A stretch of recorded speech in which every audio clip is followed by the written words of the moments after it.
Les jumelles Bin et Firk ont toujours besoin, chacune d'un nouveau foie. Elles sont atteintes d'une maladie génétique, le syndrome d'Alagille, qui s'attaque aux poumons, aux artères et dans ce cas-ci au foie.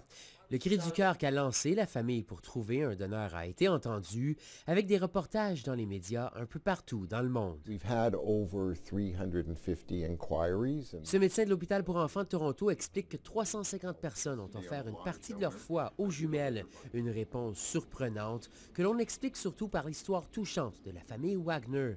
Le père des jumelles est à Toronto pour compléter le processus pour donner une partie de son foie à une des jumelles. Un donneur peut offrir 75 % d'un foie. L'organe du donneur va ensuite se régénérer complètement en près de 2 mois. Il est débordé par les émotions. Je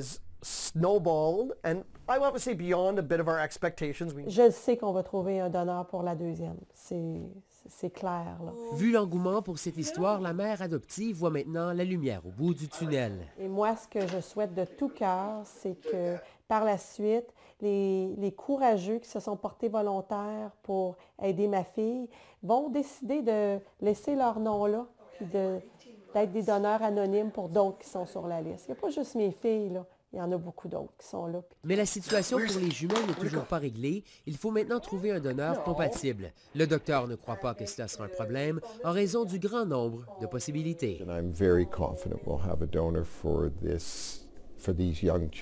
Et puis j'espère que le travail que nous, on a fait, ça va aider les autres. L'an dernier, l'hôpital de Toronto a effectué 230 greffes.